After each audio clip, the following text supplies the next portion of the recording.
The year is 1973, a time when the world was on the brink of a technological revolution. Imagine a world without smartphones, a world where communication was tethered to landlines and public payphones. No texting, no scrolling, no selfies. This was our reality. People wrote letters, read newspapers, and captured moments on film cameras. Then, Martin Cooper made a call. Not just any call, but a call that would change the course of history. This call used a device unlike any other.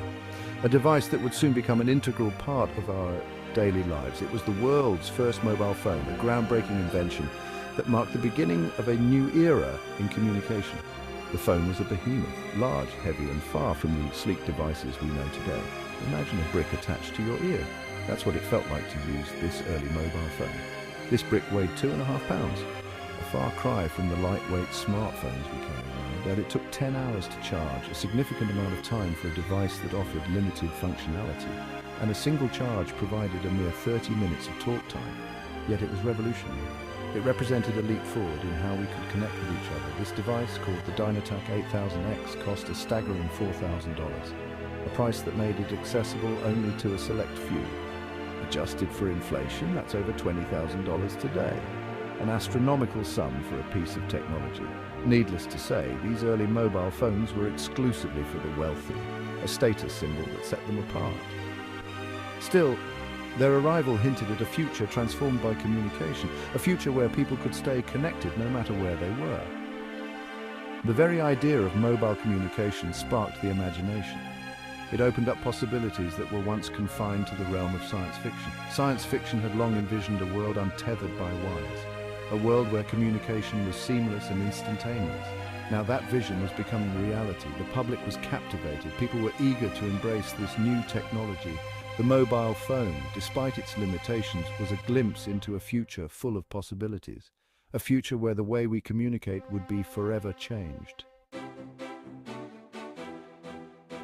The 1980s saw mobile phones begin a transformation. Think smaller, think lighter. The era of the bulky, cumbersome devices was starting to fade. Think a bit more affordable.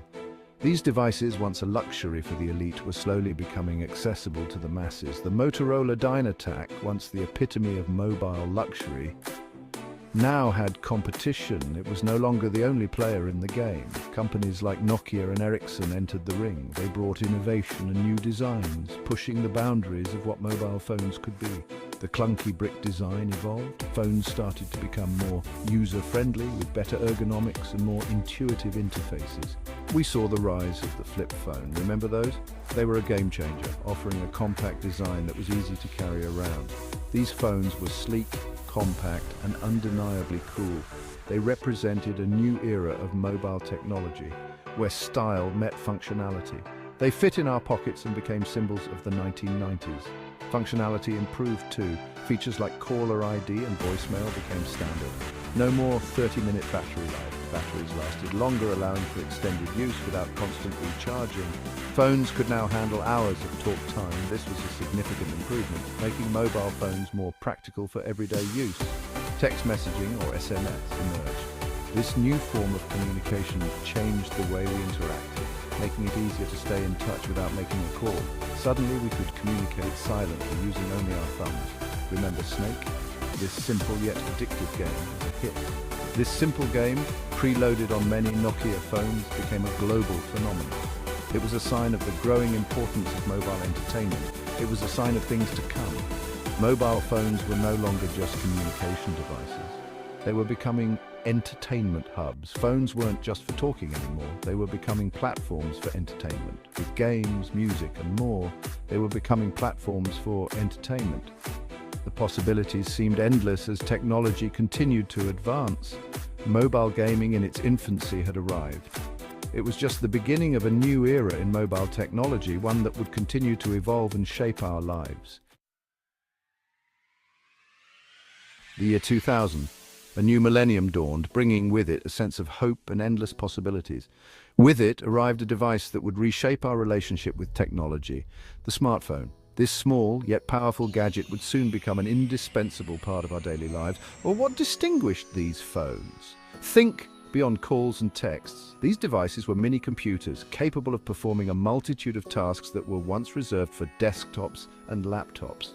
The seeds were sown earlier in the fertile ground of technological innovation and relentless pursuit of progress. In 1994, IBM released the Simon Personal Communicator. It had a touchscreen. It could send emails. It was a glimpse into the future. You could even use it as a fax machine. A multifunctional device that was ahead of its time. However, it was ahead of its time. The world wasn't quite ready for such advanced technology. The technology wasn't quite there. The infrastructure needed to support such devices was still in its infancy. Then came the Nokia 9000 communicator in 1996. It boasted internet access, a feature that was revolutionary at the time. A full QWERTY keyboard resided beneath its flip screen, making it easier to type emails and documents. These were precursors, hints of the smartphone revolution brewing. They laid the groundwork for what was to come. These early attempts, while ambitious, lacked the finesse and user-friendly design that would characterize true smartphones. They were bulky and often difficult to use. They were expensive and lacked the app ecosystems that would become central to the smartphone experience. The concept was there, but the execution was lacking. The world awaited a device that could truly bridge the gap between phone and computer. A device that was not only powerful but also intuitive and user-friendly, and soon that device would arrive, changing the world forever.